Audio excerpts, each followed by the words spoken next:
Good evening, everybody. This is Miss Jill Louise Starr, and I'm glad that you could join me this evening because I'm going to be discussing a very interesting topic. We're going to be discussing when Russia shot down KAL Flight 007 in 1983. I'm discussing this subject because my father was scheduled to be on that flight. The company that he was working for, Charles T. Main, CHAS space H space Main, was a company that was well known, involved in doing defense contracts for the CIA, the U.S. military, the IMF, and USAID. And thank God my father was called by his quote company unquote 15 minutes before the takeoff of that flight and was told to immediately not to get on the flight immediately. He was told he was given another flight, which he told me was listed as flight number KAL-7. The flight that was shot down was KAL flight 007. In 1983, that flight was scheduled to depart from, I'm not sure where, probably Moscow, Russia. It was a South Korean flight, and it was scheduled to return to the United States, where I was waiting for my father.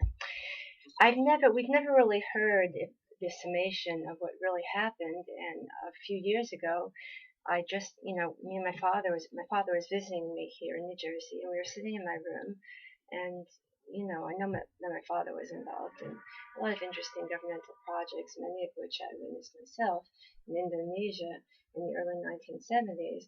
So I had nothing really to do. It was kind of boring and rainy, and so I asked my father if he knew anything about KAL flight 007 in 1983, because I told him when I was about 7 years old as a child and we were living in Syosset, Long Island, I remember how nervous my mother was pacing that night, back and forth on the floor like something terrible was about to happen. I was curious whether he knew anything about it, and I don't know if it was a Freudian slip or not, but he said, Jill, yes, as a matter of fact, I was scheduled to be on the flight. My company, Charles T. Main, called me. They removed me from the flight immediately. They put me on a different flight, which was KAL number 7. And the United States was using that flight to spy on Russia. And it was raining that night. It was very poor weather. And the flight was shut down by Russia. And the United States denied it until today.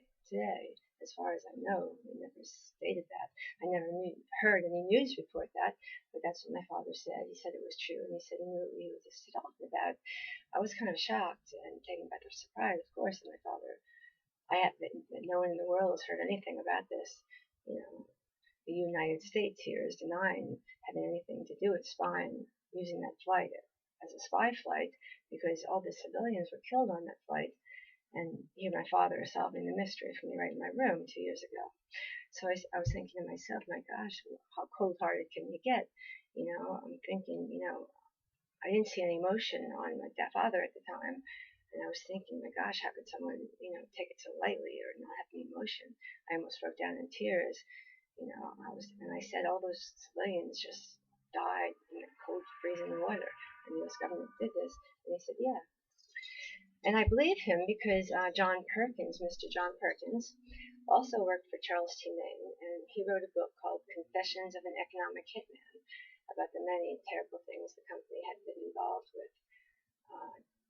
during the time of their existence. They do not exist anymore, thank goodness. And you could watch some of his videos, and I suggest that you order his books. They're fantastic, and they tell very interesting stories that you wouldn't hear elsewhere. Me and my father and Mr. Perkins, who I've emailed once or twice, worked within the same executive circles within the company Charles T. Main. In fact, in the 1970s, we even stayed at the same hotel, which was in Jakarta during Suharto's regime, Hotel Intercontinental. I'll never forget it. I stayed in Indonesia about 6 months, and I've seen everything from going with my father to have business meetings inside active volcanoes, to driving through a jungle for 20 hours and all of a sudden, out of nowhere, seeing a hotel, something out of a James Bond movie. It was so luxurious. But anyway, I just want to tell you a little bit of what I remember that evening when the flight was shot down, because I'll never forget it. I vividly remember my mother pacing nervously. I was 7 years old when she heard about the flight being shot down from the former Soviet Union in 1983. Why? My father was scheduled to be on that flight that night. The whole day my mother was acting nervous. She was pacing the living room back and forth. We rented a very large house, and her mind was just elsewhere. She was pacing. I'd never seen my mother pace back and forth like that, like she was scared something was going to happen. I asked her, "What's wrong?" and she replied, "Nothing." But obviously I knew there was something wrong with my mother. She was worried. My father was scheduled to be on the flight at the time. He told me just recently, 2 years ago, visiting me here in New Jersey in Bloomingdale, quote, "At the time I was scheduled to take the flight, I was called by Charles T. May, my company, quote, unquote, and they changed my flight immediately to KAL 7 before I stepped on the flight and saved my life." I told my father that I remembered him telling me this when I was a child, but now he begs to differ with me.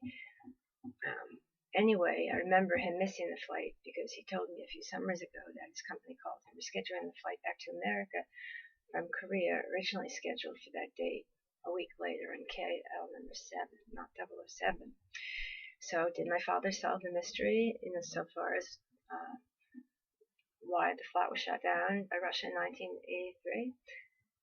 Well, my father won't admit it now. He says he doesn't remember discussing it.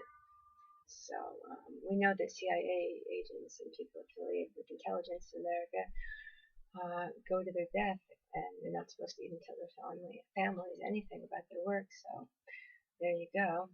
I can only tell you what happened in our conversation, but my father is not known to lie. And like I said, 2 years ago, we were sitting around in my room, and I asked my father about it. I also remember him telling me that this particular jet, to the best of his recollection, was purposely invading Russian airspace to spy for the United States of America, who knew that there were many civilians and children on the flight, but they didn't care. It was bad weather, and Russia shut down the flight because it was fine, and everybody on it did die. My father told me the weather was particularly poor that evening. Sometimes our memories differ slightly, with a wink. If you ask him today, he'll tell you he doesn't remember the conversation, but it did happen. Just a little background. On September 1st, 1983, a Soviet Su-15 shot a Korean civilian 747 airliner from the sky, an airline I traveled myself personally with my father on many occasions. Very comfortable airline. All 269 passengers on board died. Korean authorities publicly stated the plane had mistakenly strayed off its intended course by, say, some 365 miles. I hardly think that's true. However, this was caused, they say, by technical error programmed into the internal navigation system in the plane's pilot. According to Korean authorities also, unfortunately the plane entered Soviet territory over the Kamchatka Peninsula, where there were several Soviet submarines located. And I want everybody to know in the world that the Kamchatka Peninsula is a territory that I've heard my father speak in business many times. So the United States was very interested in that territory, and it wouldn't surprise me at all if the plane was flying on it, because I've heard that word at home as a child many, many times. And where the submarines were located, on the night of the flight, they were scheduled for a secret test of the SS-25 Soviet missile reportedly was planned. A RC-135 spy plane was also in the area, and it assumed the Soviets believed they were destroying, or the flight 007 was up to no good and was going to destroy the submarines of the flight.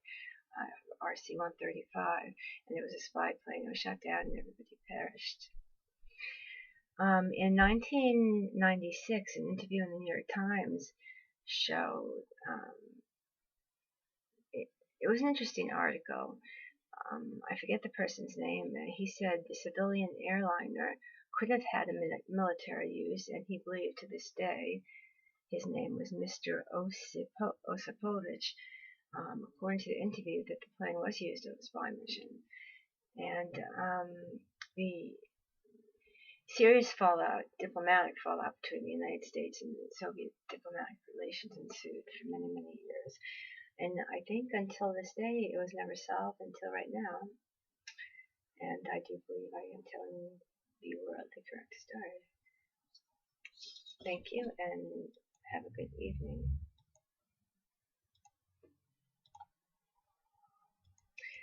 I would like to go back to school. I always get these ads that pop up, why don't you go back to school? Well, I was thrown out illegally from Fairleigh Dickinson, Teaneck, New Jersey, and a new school for my political views.